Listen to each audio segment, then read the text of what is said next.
Good evening, I'm Alice Bandukravi. As the drama over Greece's future in Europe continues to unfold, members of the Greek community in London say they're worried for family back home.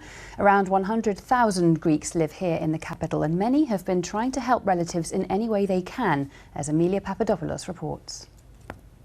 Community centre in Wood Green. Everyone here seems relaxed, but they're also concerned about Greece. The economic crisis there is deepening. So how does this affect people in London? Almost 100,000 Greeks live here in London, and while they may be thousands of miles away from the problem itself, most have very strong ties to the country. Many of the people that we've spoken to today have already sent their UK bank cards back to relatives in Greece, hoping it might give them a little bit more access to cash. Others are planning to bring their friends and family here to the capital. One of those is Barnet councillor Andreas Ioannidis.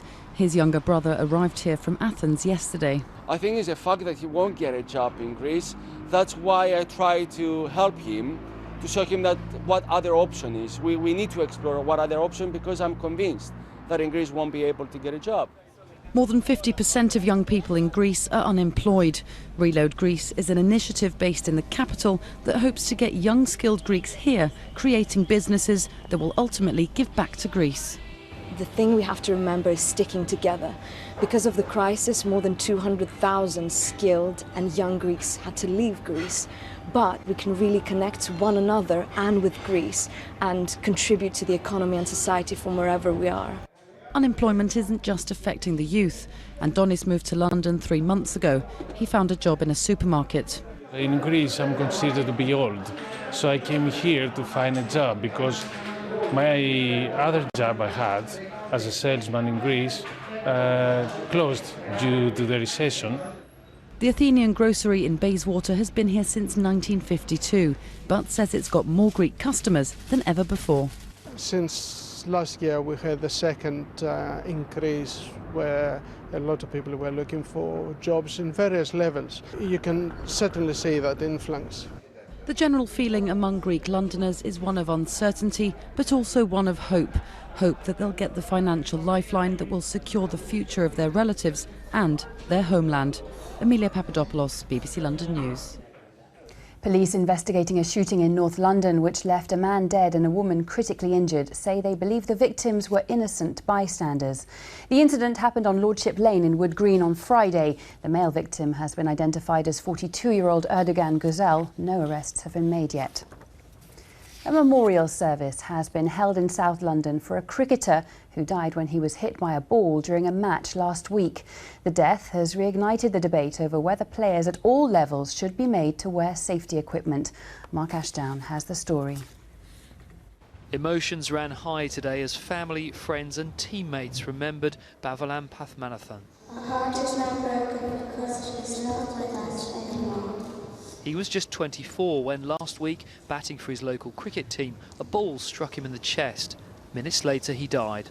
It was a freak, tragic accident.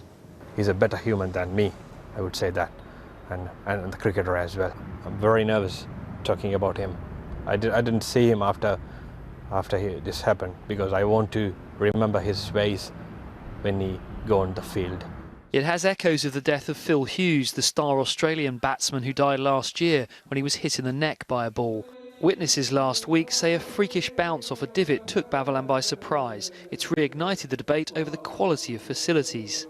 Well, this is the kind of council-maintained pitch these clubs pay around £100 a week to hire.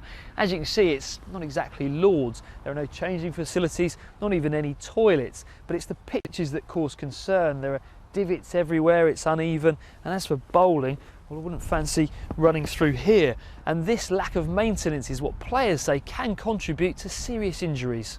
Many here say more investment and more focus on safety equipment is badly needed.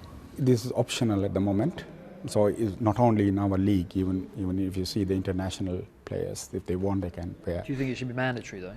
We should, I think, and we want to make sure the pitch's quality, the maintenance. So we want to make sure all the aspects of cricket to make sure this sort of events will not happen again. The Tamil League has 1,000 members in 40 sides across London. They're trying to raise thousands of pounds for a proper funeral.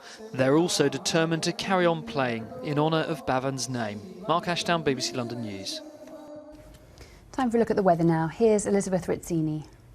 Good evening. It should stay mostly dry overnight tonight, but by the time we get to tomorrow morning's rush hour, there's outbreaks of mostly light and patchy rain spreading in from the west. This will continue for much of the day, but it should be drier by the time we get to the late afternoon. Still feeling quite humid tomorrow. Highs of around 22 degrees Celsius, despite the fact that there's very little in the way of brightness. There'll be some heavy showers around through the middle part of the week, Tuesday and Wednesday, but it should be drier by the time we get to Thursday and Friday, and also warmer. That's it. We'll be back later. From everyone on the team, bye-bye.